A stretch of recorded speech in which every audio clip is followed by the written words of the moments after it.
go in and fine tune the line again, following that guideline that we created from the beginning. That's just a technique that I like to do. It saves me over having a hole in the haircut and just pushes that little bit of extra weight where it would be a little bit weaker that I can go in and detail after I cut it. Now I go into another section. I move about an inch up the head shape, half inch if they have high density.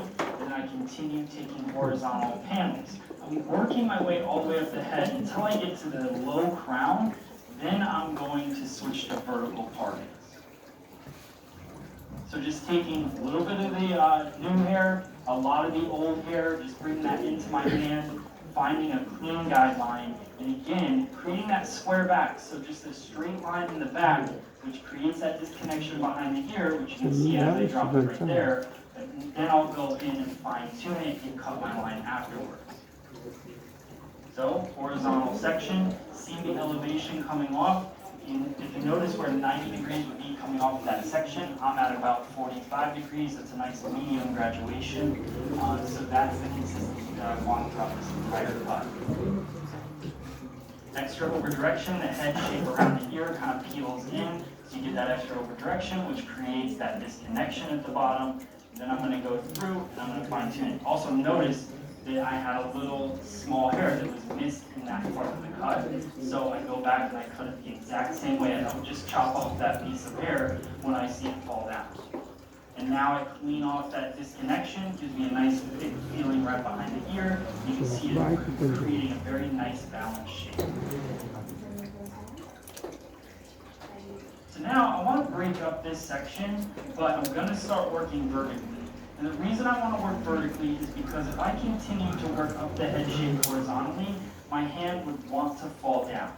And if my hand drops, my elevation drops, and then I end up with too heavy of a bob in the end result. So I go in vertically because that allows me to really focus on the weight distribution in the vertical part of the haircut. So how much do I want to stack this bob up? How light do I want it to be? Do I want it to be layered? Do I want it to be more graduated? I can really control that. Now the hard part becomes controlling your over direction.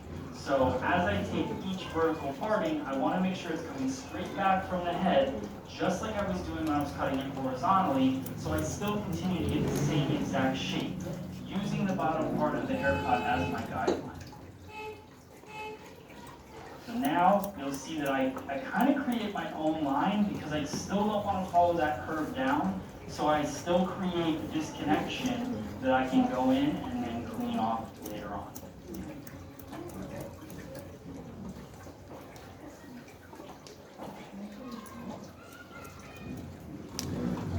So continuing down center back, vertical parting, you can see that the very top part of that section is at about 0 degrees.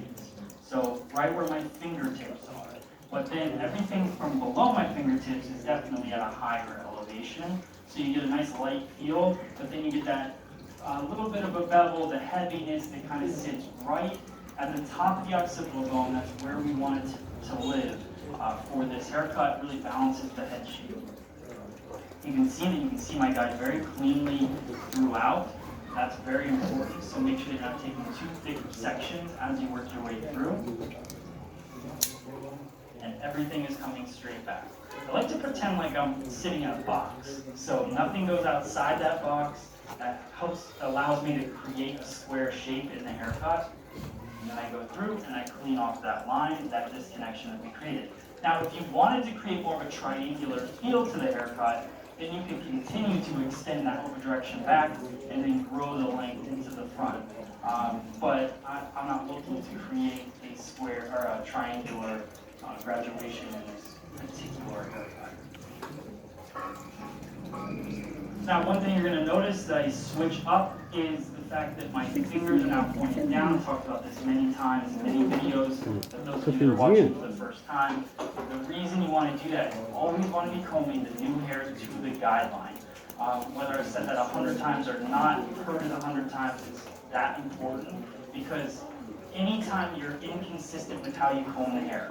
So if I comb the hair one way and I'm taking the new hair to the guide, over and over again on one side, and then I switch to the opposite side, and now I'm combing the guide to the new hair. I'm stretching the guide from where it wants to be, where it is guiding me to. I'm moving that and shortening the guide, so then I end up with one side of my bob shorter than the other. So it's really important to make sure that you're always combing consistently. So with pointing my fingers down, it forces me to then comb the hair towards the inside. But doing everything exactly the same, following the guide initially from the center, so what we had cut previously, and then I work my way through to the behind you.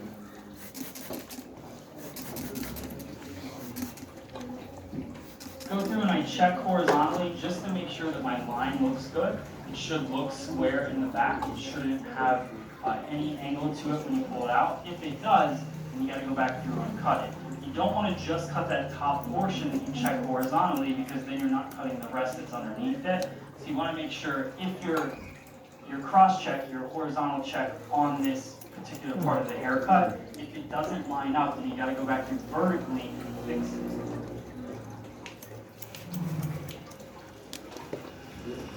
Alright, just finishing up this side. Also notice how I comb the old hair out of the way. So I'll take a little bit of my guide, push the rest of it out of the way. It's just to keep everything nice and clean. I'm not the cleanest person in most things, but with hair cutting, I like to keep it very clean and structured. That gives me the best result. Keeping it nice and organized, you can see how that's all coming together. To me, cutting a bob isn't a difficult thing. What makes it difficult is just not being consistent. So now I'm going through, I'm combing everything down, still no tension on the haircut, because I want to cut that line first. Then I'm going to go through and I'm going to work horizontally again across, and I just want to do a slight elevation. Now we're working on pretty much a flat surface until we get to the parietal ridge. So slight over direction keeps it at about a 45-degree angle, gives me a nice soft bevel right around the chin line or the jawbone. So as I'm kind of getting that to bevel around it, gives a nice shape to the haircut as well. As I work up the head shape, you'll notice my elevation goes up just a little bit more. That's just to keep a consistent flow to the elevation, to that bevel on the haircut.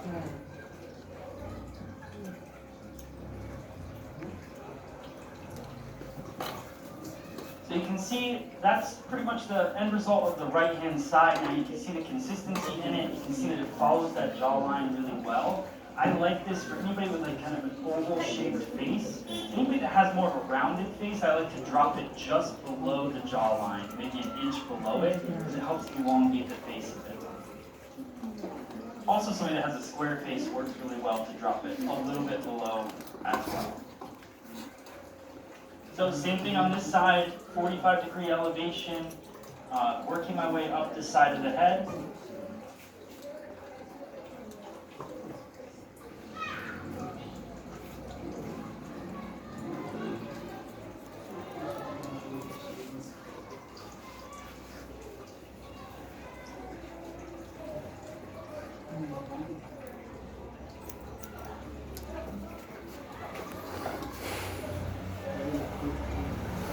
Notice that every time I move up the head shape, my elevation is shifting.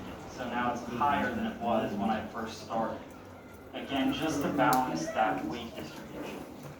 Now I go through and just check it vertically to make sure that I have the elevation I'm looking for. You can see nice 45-degree angle when we look at it vertically. So I comb all that out, clean it up, and then we'll be ready to move on to the next step. So now here's a quick tip video all in itself for you guys. What I want to do is I want to cut the front of this haircut. She's going to wear it straight down the center. So what I want to do is build a heavy center point and be able to have a nice flow backwards within this haircut that she could flip it one way or the other. So what I did was I took a guideline from the parietal ridge, so I find that there. Now I'm going to create basically a stationary guide that connects it to the one side. Take diagonal forward partings all the way across that fringe area, that triangle that we created, and I cut it right at that stationary guide. Work my way all the way through, same elevation, same everything. Then what I'm going to do is I'm going to crisscross it. I'm going to go to the opposite side and do the exact same thing. So you can see my elevation doesn't change, it's still cutting palm to palm. Now that's the angle we've created on the one side. Now we're going to go back, create the same exact thing, which will make the heaviest point in the very center.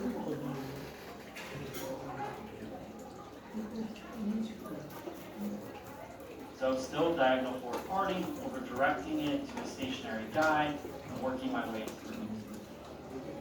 Also balances both sides because you're taking a guide from each side, and then you're connecting the whole thing together.